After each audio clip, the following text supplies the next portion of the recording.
às 9h30, na Expo Minas, ali no centro, bem perto do centro de Belo Horizonte.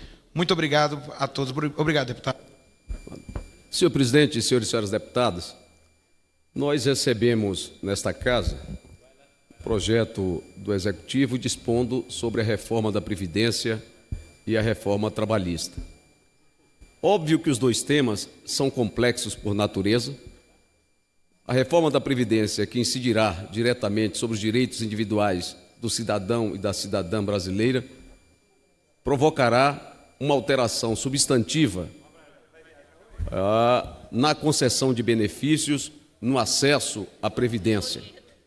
E penso que este tema exigirá de todos nós, e aqui os senhores e senhoras deputadas já deram demonstração, muita temperança política, muito equilíbrio para abordar algo que dispõe e que protege socialmente o trabalho e que está na ordem da proteção social da vida de homens e mulheres que pelo trabalho buscam as suas respectivas aposentadorias. Eu tenho em conta que este tema merece de todos nós uma reflexão e uma reconceitualização da condição da Previdência no nosso país. O entendimento que eu trago a esta casa, e que, por certo, haverei de apresentar no âmbito da comissão especial, é que nós promovamos, à luz do que reclama a própria Constituição, o conceito de seguridade para separar o conceito de seguridade, que tem um tripé assentado na Previdência, na assistência social e na saúde, a fim de, ao conceitualizar esta condição, aprofundar o debate de modo qualitativo. E, a partir dele, iniciar também, com esta conceitualização, uma discussão sobre a forma de financiamento. Penso que, estrategicamente, e penso que aqueles que querem efetivamente discutir com seriedade e propor uma reforma da Previdência, de modo a constituir uma solvência desta Previdência que tratará da vida de todos nós, é discutir a base do financiamento, sem o que ficaremos um debate estrábico, de um lado e de outro, cada um com a sua assertiva, indicando haver superávit de um lado e o outro dizendo que há um déficit previdenciário, sem que cheguemos a uma conclusão sobre estas condições do financiamento.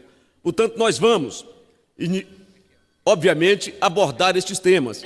E é claro que a sociedade espera desta casa condições, equilíbrios necessários para, efetivamente, todos nós repousarmos a nossa atenção sobre este tema que é dos mais importantes e complexos para a sociedade brasileira.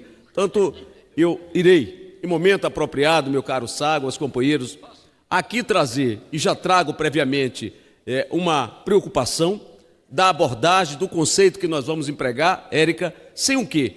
Sem a reconceitualização desta condição da Previdência, até para definir quais são as responsabilidades afeitas ao próprio governo e aquelas que são responsabilidades da própria sociedade, que nós consigamos chegar ao entendimento, conceitualizando melhor, né, este processo. E aí, saber o que é contributivo, o que é a responsabilidade de governo e o que é a responsabilidade da sociedade. Um outro tema que me preocupa, senhor presidente, eu trago nesta tarde para encerrar.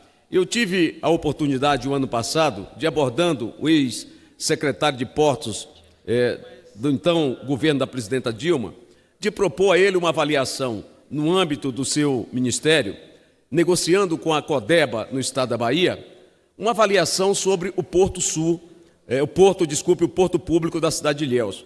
Os portos brasileiros, evidentemente, que precisam ser analisados como um espaço de relações comerciais, mas também econômica.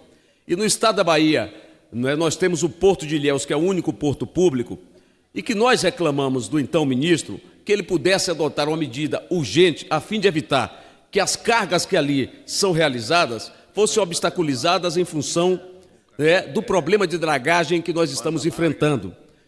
Amanhã teremos uma audiência pública convocada pelos sindicatos da área portuária, que cumprem o seu papel na condição de preservar emprego, mas dão uma demonstração de preocupação com a economia, dão uma demonstração de preocupação com o importante equipamento público que serve ao Brasil, que serve à Bahia, e chamam uma audiência pública naquela cidade a fim de sensibilizar, né, a Codeba no estado da Bahia, o governo federal, de sensibilizar os agentes econômicos e sociais para o grave problema.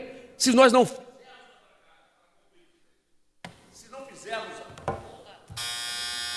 concluir, presidente. Se nós não tomarmos a iniciativa imediata de realizar a dragagem, as cargas que hoje são escoadas pelo porto público da nossa cidade, por certo, serão interrompidas com grave prejuízo à economia regional, à economia local da cidade e aos trabalhadores que vivem da atividade portuária. Portanto, eu trago esta preocupação, reclamo ao governo federal e à Codeba que imediatamente tenham esta sensibilidade a fim de que nós possamos realizar a dragagem e fazer com que o porto, que é o único da cidade e da região, continue a atuar em benefício do Estado, do país e da nossa economia.